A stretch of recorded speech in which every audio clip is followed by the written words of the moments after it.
wararka naga soo gaaraya magaalada Mooyaale ee gobolka Liibaan ayaa waxa ay sheegayaan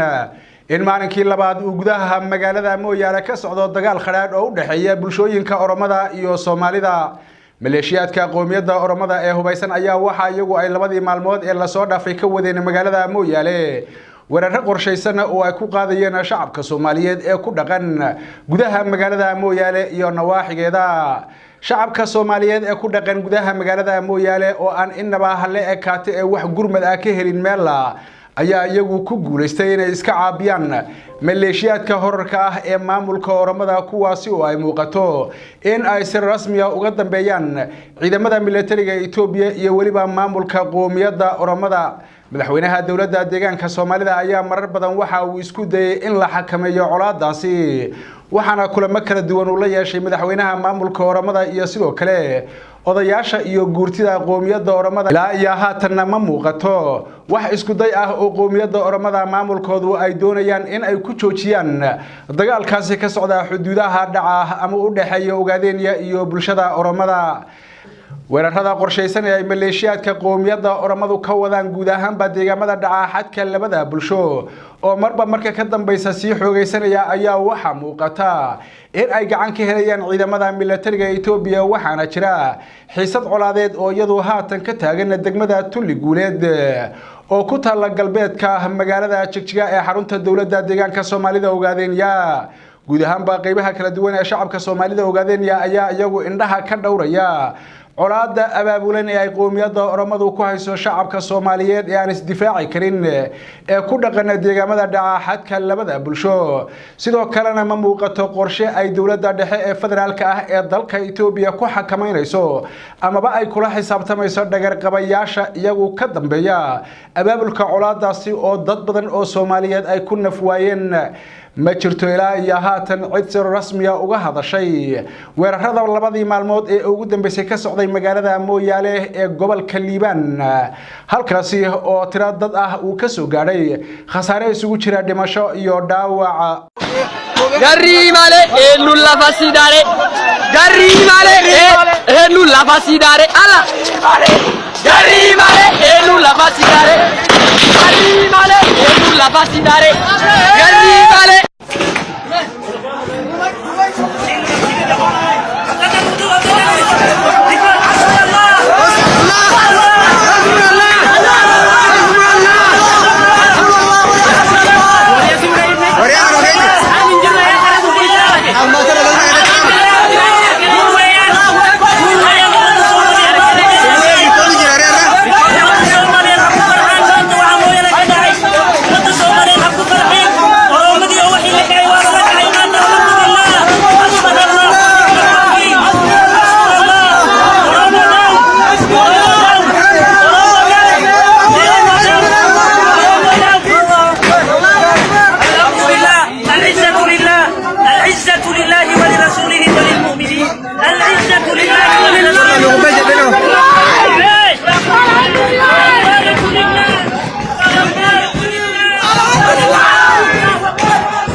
قالت ماركسن لو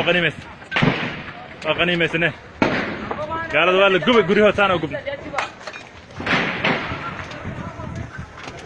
غبا دوبره ارما غبنا كان ارما غب كان غب كشف هات كسب لو كان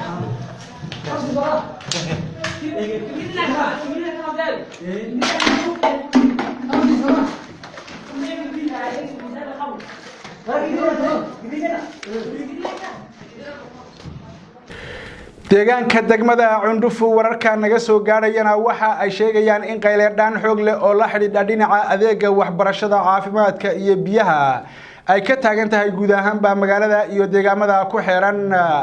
mid ka mid ah muwaadiniinta ku sugan ee magaalada Cundhufo ayaa muuqaal uu soo gaarsiiyay waxa uu ku muujinayaa dhibaatada baaxadda leh ee guud ahaanba ka jirta deegaankaasi gaar ahaan dugsigii Xaaji Cali oo ahaa dugsi hoose dhexe iyo waliba mid sare kaasi oo boqolaal arday ah ay wax ku baran jireen balse haatan gabi ahaan isagu meesha ka baxay kadib markii uu waayay wax daryeel iyo dayactir ah oo dugsigaasi loo fidiyo maamulka qoomiyadda Canfarta ee sida sharci darrada loogu wareejiyay guud ahaanba deegaamada dhowrka ah ee ay ka mid ka yihiin deegaankan Cundhufo Cadaytu Gadmalu iyo waliba Garbaciise ayaa iyagu dhibaato mooyaane aan wax waxtar ah ula imaanin deegaankaasi waxaana dhibaatooyin joogto ah ay ku hayaan oo dhinaca bini'aadanimada ah shacabka ku dhaqan deegaamadaasi sida sharci darrada loogu wareejiyay maamulka dawladda deegaanka Soomaalida ayaan iyagu haba yaraatee ee ka hadlin dhibaatooyinka joogtada ah ee lagu hayo deegaamadaasi saddexda ah ee Soomaalidu ay leedahay balse sida غير mas'uulimada loogu wareejiyay maamulka Canfarta oo iyagu haatan dhibaato ku haya akhyaarta hawada nagala socotay bal hadda waxaan jeclahay inaan idinku duwo muuqaalkaasi kooban ee uu soo gaarsiiyay muwaadinkaasi ku sugan deegaanka degmada Cundhufo ee daawasho wanaagsan bismillaahir rahmaanir rahiim anigu waa walaalkeen Cumar Saciid Ceelaaye meeshani waa Cundhufo waa magaaladii Cundhufo saddexdii degmo ee lagu daray saddex xaqdarrada loogu daray adeegyadii kolkii u baxayay maxay daanay dadka ay lahaayeen meesha waa kabanay waa ka darkaysi dhanba uu qalloocsan yahay waxani waa kan dugsigii hoose maxay daan Xaaji Cali waa ka darkaysi dugsiyadii waxa ku dhajisan qufulada wixii maxay daan yaroon qufulada ku dhajisan kaasi uu baaboo kaasi dumaya jiingadaha ay salalayaan jiingaduhu ay kaceen ka kale wuxuu ahaa maxay haydaanay kabanay dugsigii hoose dhexe waa ka dugsiyadii waa kuwa sidaas wada noqday waa kuwa ay muuqdo kuraasidana waa la dhaxgalaynaa kaasi doog ranjida cadaanka u badan leh waa maxay daan tobnaadkii ilaa 8aadkii waa ka ilbaabadiisu waa isku way xidhan yihiin gaardiyaan ma joogo dhulku xeer dameer ayuu weegyahay ka kale waa ku sii baabaayo sii dumaya dhankaas ka muuqdo kuraasidii waa ku aqalka caarada yaalo xagan kale kuraasida ayaa tusayaa waa la soconaya meeshani dadkii yeelaha ee dadkan ka naxay haduu siyaasiyiin yahay hadii uu wax garad yahay haduu qurba joog yahay dadkii dhulkan lahaa ee dadkan lahaa ee yeelaha ahaa sidii ugu dhaqsaha badan firada ka baxayso iyo kuraasidii waqtiga ay lahayd oo jajabay daaqadaha kan ayaaba inuu daaqaday leeyahay la moodaa inkastoo ay wada jaban yihiin kuraasidii waa kuwa iska yaaliin firada ma malaynaysid sabuuradihii waa kuwa xagga jingada waa kuwa telefoonada way ka wada baxeen waa kuwa arkaysiin xaggan kala cirkii waa ka xagaas ka muuqdo cirkiisi waa halka ka muuqdo jingadaasi way kacday cirkii waa halka ka muuqdo sidaas ay wada kaceen macal jingadihii macal kullu aqalkaasi waa sida wax haba yaraatee oo maxay heedaan ka jiri ma jiraan cidii dadkan iyo dhulkan lahayd haday DDS joogan haday dibad joogan inay sida ugu dhaqsaha badan u soo gurmadaan qayladaan u diraan ayaan ka codsan lahaa magaalada Goday ee xarunta gobolka Shabeelle waxa ku sugan wafdi ballaaran oo ka socda jabhadda wadaniga xoreynta Ogaadeniya una hogaaminayo hogaanka garsoorka iyo cadaaladda ee Jowxo mudane Cabdullaahi Ugaas Maxamed Qani iyo wafdiga la socda ayaa waxa magaalada ay ku qabteen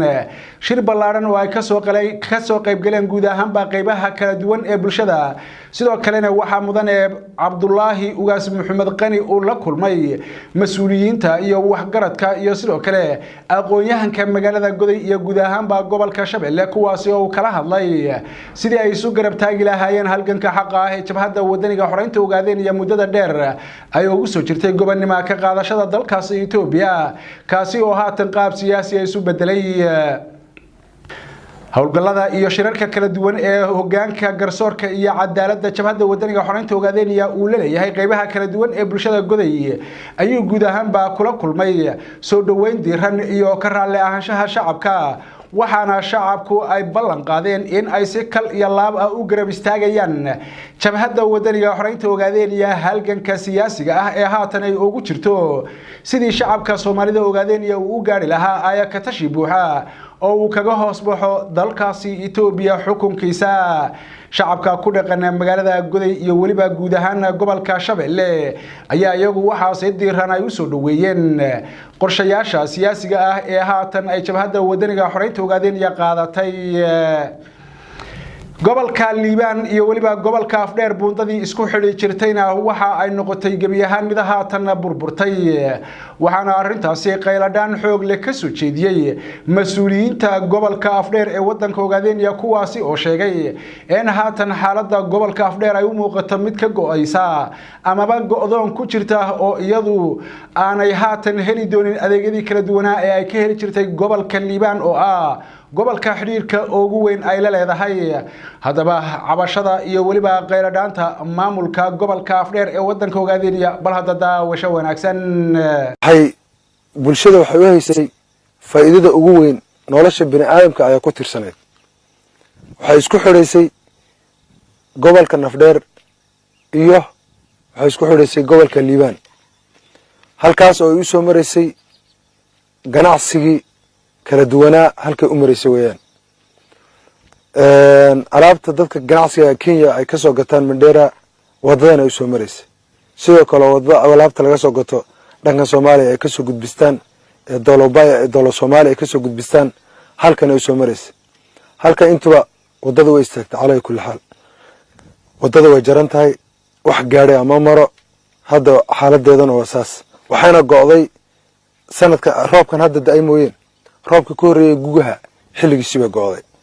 ilaa haddana way go'on tahay marka annaka dawlad ahaan ka degmahan waxa saakin dheenaynay haduu yahay wax ka qaban karo iyo ka shacabkana anoo kaashanayna inaan bal wixii xoog anaga iyo wixii muruqa anaga inaan gelino maadaama hadda marka aan fiirinay wuxuu noqotay wixii wax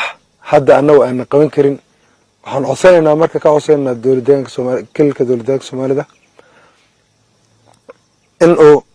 naga caawiyo wadooyinka si degdeg ah si loo dhiso u soo diro gawaari iyo company naga caawiyo wadadan oo bulshada maadaama uu yahay halkii meel ay isku xidhaysay nolosha bini'aadamka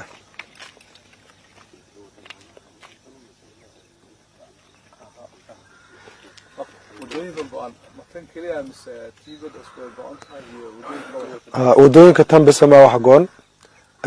midan go'an hadda ugu daran oo wadadan Drendir waxa kale doo go'an laba buundo oo isku u dhaxeeya Hargeysa iyo Go'sban oo go'an oo midda koowaad ay tahay Gabriele midda kale tan ay tahay Kaalmooley labadu go'an marka midan bisama waxaan codsanayna buundooyinka in si degdeg ah xafiiska jidadka dawladda Soomaalida inuu team naga caawiya u soo diro oo buundooyinka si degdeg ah loogu dhiso maadaama dadkii labadii wada wax u soo galiyay ay ka istaagtay hadda hadii ay inta magaalada dhaxtaale raashinka yaa lagu wada nool yahay bariiska duu go'an yahay bariisku go'an yahay meel wax u mara malaha jarratiba hadda dadka qaarkii u doontaan inta bariis ay cuni lahayn u doontaan wadada jarrata kaliya noo furan labada wada kale ta muhiimka ah labada way go'an akhyaarta hawada nagala socotay warkii cawaysnimo ee LS TV intaasi ayuu caawa nagaga dhan yahay